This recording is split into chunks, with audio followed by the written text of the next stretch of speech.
तो अब देखते हैं डायरेक्टिव प्रिंसिपल के कुछ स्मॉल टॉपिक्स हैं, कुछ डायमेंशंस हैं, जिसको छोटे छोटे 2-3 वीडियो और बनाने पे कंप्लीट हो जाएगा पूरा डीपीएसपी।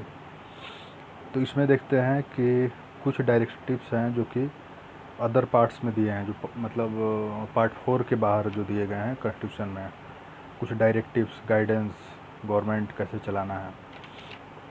जैसे फंडामेंटल राइट, कुछ राइट हैं जो कि पार्ट 3 के बाहर भी दिए हुए हैं, जो हम लोग देख लिए हैं फंडामेंटल राइट वाले टॉपिक में।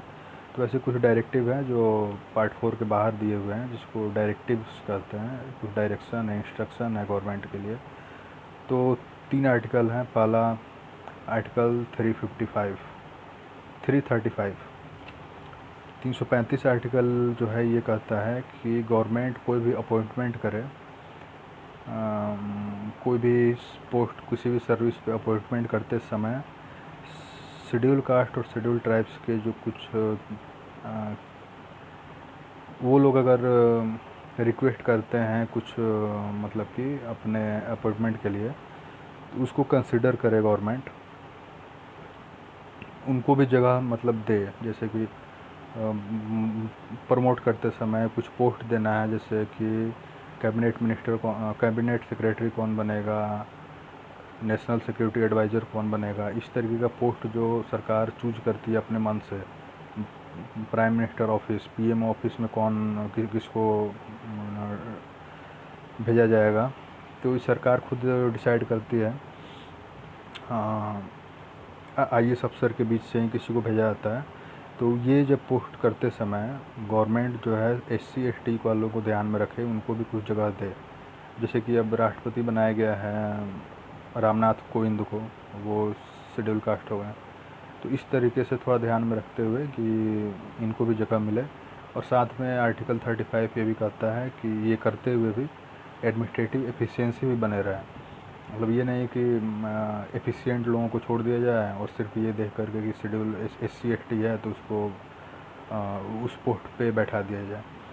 ये भी नहीं है, दोनों को बैलेंस करते हुए कि एफिशिएंसी भी देखा जाए, एफिशिएंट पर्सन भी होना चाहिए, और साथ में अगर 2-3 लोग हैं जो एफिशिएंट हैं उस पोस्ट के लायक, और उसमें एक शेड्यूल कास्ट भी है, शेड्यूल ट्राइब्स भी है, और 2-3 लोग इक्वल आपको दिख रहे हैं कि ये तीनों कैपेबल हैं इस पोस्ट पे, तो उस समय गवर्नमेंट को ये देखना चाहिए कि हाँ, कि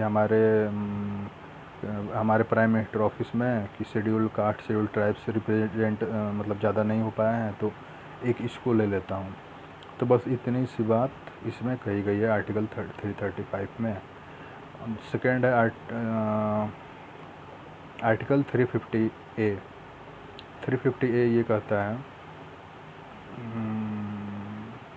स्टेट और एवरी लोकल अथॉरिटी, जो भी लोकल अथॉरिटी है, स्टेट है, नेशनल गवर्नमेंट है, सभी लोग ये पॉलिसी बनाएं कि मदर टंग में इंस्ट्रक्शन दिया जाए जो लिंग्विस्टिक माइनॉरिटीज़ के लोग हैं, जिनकी भाषा बोलने वालों की संख्या बहुत कम है। और अगेन मैं फिर से बता रहा हूँ, पिछले वीडियो में बताया था कि माइनॉरिटीज़ का डिफिनेशन हमारे कॉन्स्टिट्यूशन में नहीं दिया हुआ है। तो अपने कॉमन सेंस के आधार पे देखते हुए कि कुछ ऐसे लोग हैं जिनकी लिंग्विस्टिक माइनॉरिटी हैं, जिनकी भाषा बोलने वाले की संख्या बहुत कम है, तो उनको ये प्रोविज़न देना कि उनके मदर टंग में प्राइमरी एजुकेशन, कम से कम प्राइमरी स्टेज में उनको मदर टंग में एजुकेशन मिले। उसके बाद आर्टिकल 351 आर्टिकल जो है ये कहता है कि ड्यूटी है यूनियन एंड स्टेट गवर्नमेंट और लोकल अथॉरिटी सबकी कि हिंदी लैंग्वेज को स्प्रेड करे, प्रमोट करे, और इसको एनरिचमेंट करे, इसको इम्प्रूवमेंट करे। हिंदी लैंग्वेज का इम्प्रूवमेंट करना, फैलाना, आर्टिकल 351। क्योंकि ये सोच के किया गया है कि इससे देश में मतलब बहुत से लोग हैं जिसको पढ़ते समझते हैं, और यही एक लैंग्वेज है जो देश में लिंग्विस्टिक यूनिटी ला सकता है। बाकी किसी लैंग्वेज से आप उम्मीद नहीं कर सकते हैं। मतलब ये कहिए कि ये एक मजबूरी है हिंदी को प्रमोट करना, क्योंकि और कोई लैंग्वेज है ही नहीं कि जो कि एक यूनिफॉर्म लेवल पे यूनिवर्सल लैंग्वेज बन सके इंडिया का।